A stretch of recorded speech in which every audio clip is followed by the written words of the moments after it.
آپ سب متوسط یا غریب لوگ بیٹھے، میرے نبی جیسا غریب پوری کائنات میں کوئی نہیں۔ میں جبوتی صومالیہ گیا ہوں، وہاں کے غربت کو دیکھ کر مجھے لگا جیسے لفظ غربت بھی ان کی غربت پہ روتا ہے۔ ایسی غربت میں نے پورے پاکستان میں کہیں نہیں دیکھی جو میں نے جبوتی میں دیکھی، صومالیہ میں دیکھی، کیمرون میں دیکھی، چاڈ میں دیکھی، سوڈان میں دیکھی۔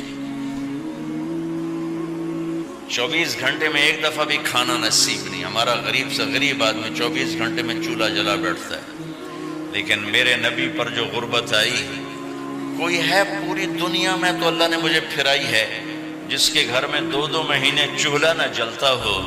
میرے نبی وہ فقیر تھے جن کے گھر میں 2 مہینے چولہا نہیں جلتا تھا۔ ایک رات آپ سوئے ہوئے، کبھی یوں کروڑ بدلے اور کبھی یوں کروڑ بدلے، بار بار حضرت عائشہ کے ساتھ۔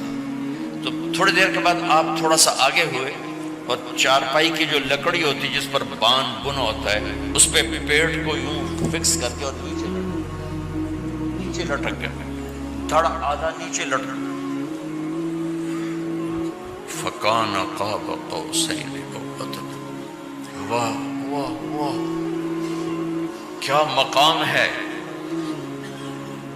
قاب قوسین، اور کیا حالات سے گزر رہے ہیں کہ یوں آدھا دھڑ نیچے لٹک گیا۔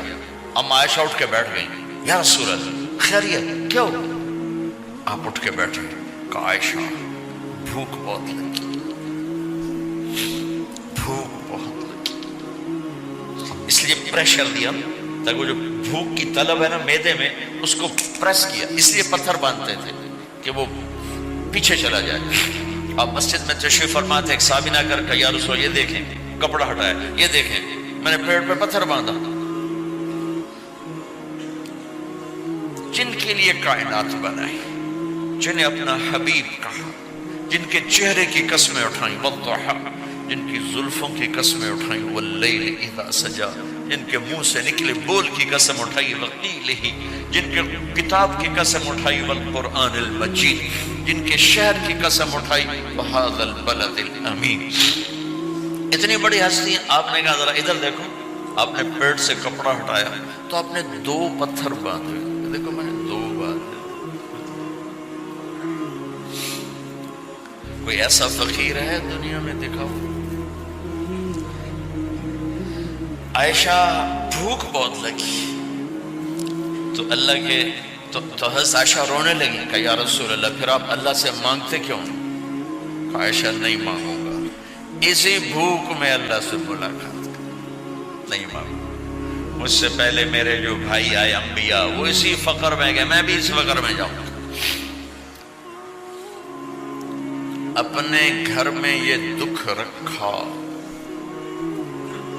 اپنی اولاد کے ذبح ہونے کو قبول کیا تاکہ آئندہ آنے والی امت کا غریب طبقہ گلہ نہ کرے، شکوہ نہ کرے، حرام راستوں پہ نہ جائے، غلط راستوں پہ نہ جائے، اور مالدار فخر نہ کرے میں کوئی بڑا آدمی بن گیا ہوں، میری اتنی بڑی فیکٹری بن گئی ہے، میری اتنی بڑی کمائی ہو گئی ہے۔ یہ نہ یہ بڑائی کی چیز ہے نہ وہ چھوٹائی کی چیز ہے۔ جس سے اللہ راضی ہے وہ بڑا ہے، جس سے اللہ ناراض ہے وہ چھوٹا ہے، چاہے غریب ہے چاہے مالدار۔ حضرت عائشہ فرماتی ہیں بیٹا 2 مہینے گزر جاتے تھے ہمارے گھر میں چولہا نہیں جلتا تھا، چولہا نہیں جلتا تھا، 2 ماہ گزر جاتے تھے۔ ایک دفعہ باغ میں تشریف لے گئے، عبداللہ بن عمر آپ کے ساتھ ہیں، صبح کا وقت ہے، تو اب کھجوریں گری پڑی، جو ملک نہیں ہوتی نا، کسی کوے نے ٹھونگ ماری، کسی طوطے نے اس کو ایسے ہی وہ اس کو ٹک دیا اپنی اور اس کے ساتھ چونچ کے ساتھ، تو وہ گر پڑی۔ اب اٹھا کے صاف کر کے کھا رہے تھے اور عبداللہ سے کہہ رہے تھے عبداللہ تو نہیں کھاتا؟ انہوں نے کہا جی مجھے بھوک نہیں ہے۔ آپ نے کہا عبداللہ مجھے بھوک ہے، آج 4تھا دن ہے میں نے کچھ نہیں کھایا، 4تھا تمہیں کوئی ہے جس کے ہاں 4 دن فاقہ چلتا ہو؟ آج 4تھا دن ہے میں نے کچھ نہیں کھایا۔ ہمارے دسترخوان پہ کتنا کھانا اٹھا کے کوڑے کے ڈھیر میں جاتا ہے، آج 4 دن گزر چکے ہیں میں نے کچھ نہیں کھایا۔ هذه صبح رابعة ما ذقت شيئا، آج چوتھی صبح میرے اوپر طلوع ہوئی ہے، ایک لقمہ نہیں کھانا۔ آپ مسجد میں بیٹھے تھے، کعب بن عجرہ آئے تو آپ کو دیکھ کر ایسے کہنے لگے یا رسول اللہ مالی اراک متغیر اللون، یا رسول اللہ آپ کا چاند سا چہرہ چمکتا آج مرجھایا ہوا کیوں نظر آ رہا ہے؟ تو آپ نے یوں دیکھ اپنے پیٹ پہ یوں انگلی رکھ کر کہا ما دخل جوفی ما يدخل جوف ذاتک منذ ثلاث، کہا آج 3 دن گزر چکے ہیں، پیٹ میں ایک روٹی کا ذرہ داخل نہیں ہوا، ذرہ، لقمہ نہیں ذرہ، روٹی کا ایک ذرہ پیٹ میں داخل نہیں ہوا۔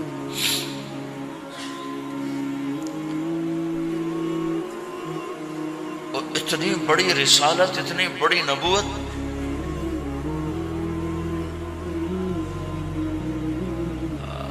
اپنی امت کے غریبوں کی تسلی کے لیے اور اپنی امت کے مالداروں کو سبق دینے کے لیے کہ اللہ رزق دے تو اپنی حیثیت نہ بھولو، اور اللہ نہ دے تو اپنے حبیب کی قربانی نہ بھولو۔ انہوں نے تو جان بوجھ کے یہ کیا، جان بوجھ کے، یہ نہیں کہ آپ کو کوئی تنگی اللہ کی طرف سے، جان بوجھ کے۔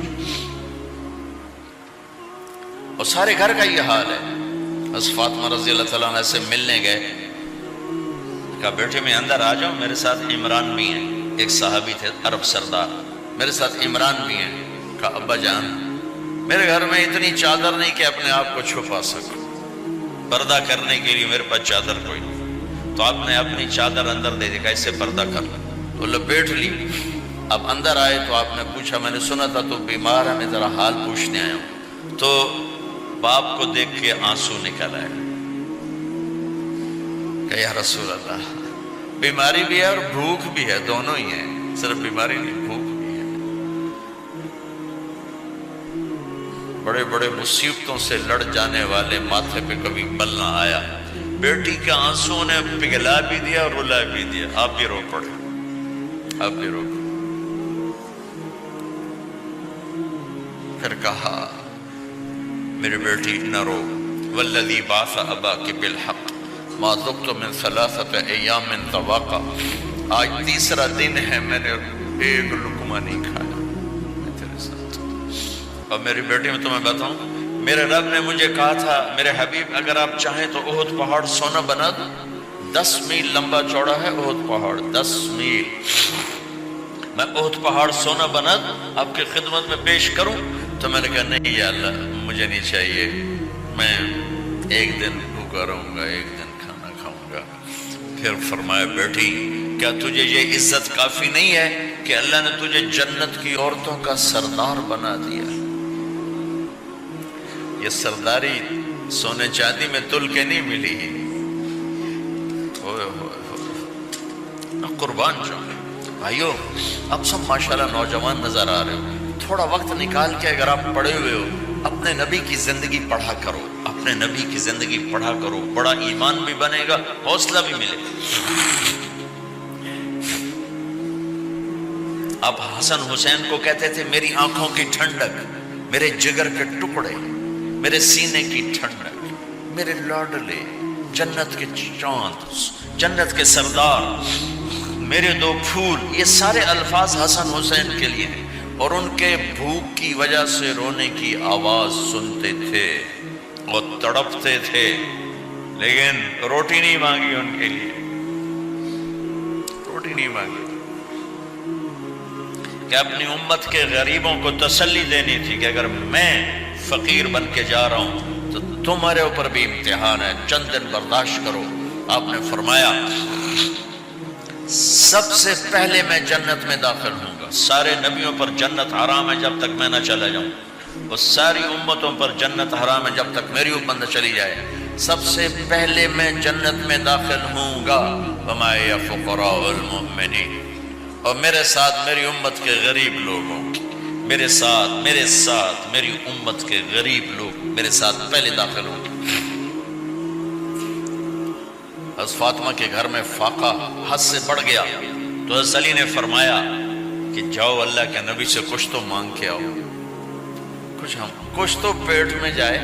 زندگی میں کبھی ایسا موقع نہیں آیا، یہ ایک دفعہ اتنا فاقہ آیا کہ حضرت علی جیسی ہستی نے بھی کہا جاؤ تو آپ تشریف لائیں اور دروازے پہ دستک دی تو اتنا پیار تھا.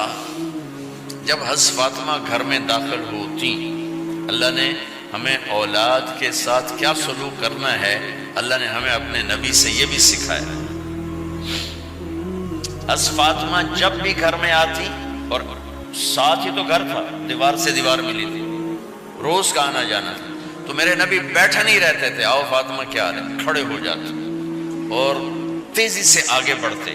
دروازے پر ہی حضرت فاطمہ کا ہاتھ پکڑ لیتے، ہاتھ کا بوسہ لیتے، بوسہ لے کر ہاتھ پکڑے پکڑے بیٹی کو چارپائی پہ پہلے بٹھاتے، اس کے بعد خود بیٹھتے تھے. اکرموا اولادکم، میرے نبی نے کہا اولاد کو عزت دو، پھر وہ تمہیں عزت دیں گے. ہمارے ماحول میں اکثر ماں باپ نے اولاد پہ ڈنڈا ہی اٹھایا ہوتا ہے، پھر ان میں بغاوت پیدا ہو جاتی، پھر کہتے ہیں اولاد نافرمان.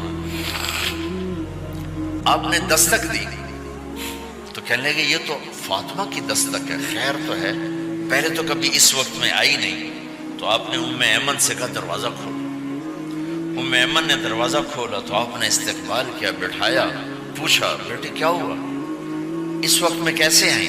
کہا یا رسول اللہ بہت فقر ہے، بہت بھوک ہے، آپ کے پاس سنا کچھ مال آیا ہے، کچھ ہمیں بھی دے دیا جائے. اتنی صابر بیٹی زندگی میں ایک دفعہ بھوک کی شکایت لے کر آئیں، اور آگے باپ نے پھر پیپر لے لیا، پھر امتحان میں ڈال دیا. آپ نے کہا بیٹی میرے پاس 5 بکریاں کھڑی ہیں، دے دوں یا 5 دعائیں سکھا دوں؟ یہ بھی کوئی کتنا سخت موقع تھا، کتنا سخت موقع ہے کہ صبر کا پہاڑ بیٹی اتنی مجبور ہو کر آتی ہیں کہ یا رسول اللہ برا حال. تو میرے نبی کہتے بیٹی یہ بکریاں بھی لے جا، دعائیں بھی لے جا، دونوں جمع کر دیتے، یا دعائیں بعد میں سکھا دیتے، بکریاں دیتے، ایک تو دے دیتے. پر امت کے غریبوں کو تسلی دینی تھی، چونکہ امت میں اکثر طبقہ غریب ہوگا. تو آپ نے کہا بیٹی 5 بکریاں دوں یا 5 دعائیں دوں؟ تو وہ سمجھ گئی اپنے باپ کے مزاج کو کہ ابا جان امتحان لے رہے ہیں. تو کہا ابا جان بکریاں چھوڑ دیں، مجھے دعائیں سکھا دیں، مجھے بکریاں نہیں چاہیے. بھوکے کی رات بھی گزر جاتی ہے اور بھوکے کا دن بھی ڈوب جاتا ہے. تو آپ کا چہرہ ایسے کھل گیا کہ میری بیٹی پاس ہو گئی. کہا بیٹی آپ تم دعا میں یہ کہا کرو یا اول الاولین یا آخر الاخرین یا ذا القوة المتین یا راحم المساکین یا ارحم الراحمین. یہ تیرے لیے 5 بکریوں سے اعلیٰ چیز. اب گھر واپس گئیں خالی ہاتھ. حضرت علی نے فرمایا تو کچھ بھی نہیں لائی؟ کہا نہیں لائی ہوں، بہت کچھ لائی ہوں. کہا کیا؟ کہا میں دنیا لینے گئی تھی، آخرت لے کے آ گئی. ذهبت للدنیا وجئت بالآخرہ. تو حضرت علی نے فرمایا تیرا آج کا دن سب سے اعلیٰ دن، خیر ایام کی حال. داماد کا امتحان لے لیا. حضرت علی کو بلا کے علی 5000 بکریاں دو کہ 5 دعائیں دو؟ اس وقت وہاں تو 5 بکریاں، اب 5000 کر دیں. علی 5000 بکریاں لیتے ہو یا 5 دعائیں لیتے؟ تو وہ سمجھ گئے کہ آج میرا محبوب مجھ سے امتحان لے رہا ہے کہ علی کتنا کو مضبوط ہے اپنے ایمان میں. اور واقعے میں نے بتا دی کیا گزر رہے.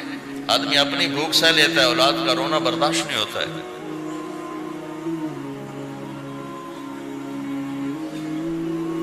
علی 5 دعائیں دوں کہ 5000 بکریاں؟ حضرت علی نے عرض کی یا رسول اللہ دعائیں سکھا دیں، بکریاں نہیں چاہیے. میرا نبی کا چہرہ کھل گیا کہ میرا داماد بھی پاس ہو گیا. علی تو یہ دعا مانگا کر روزانہ، اللہم اغفر لی ذنبی ووسع لی خلقی وبارک لی فی رزقی وقنعنی بما رزقتنی ولا تذهب قلبی الی شیء صرفتہ عنی. یہ 5 دعائیں تو مانگا کر، 5000 بکریوں سے زیادہ ہے. اللہم اغفر لی ذنبی، اللہ میرا گناہ معاف کر. وسع لی خلقی، میرے اخلاق عالی شان کر. بارک لی فی رزقی، میرے رزق میں برکت دے. قنعنی بما رزقتنی، مجھے لالچ سے نکال دے، مجھے لالچی نہ بنا، مجھے حریص نہ بنا. ولا تذهب قلبی الی شیء صرفته عنی، جو تو نے مجھے دیا نہیں اس کی میرے اندر سے طلب بھی ختم کر دے، مجھے اس کا طلبگار بھی نہ بنا کہ یہ 5000 بکریوں سے زیادہ ہے۔ میں نے تھوڑا سا اپنے نبی کے گھر کا نقشہ آپ کو بتایا کہ یہ چند دن صبر کی دنیا ہے، اللہ راضی ہو گیا تو موت سب سے خوبصورت پیغام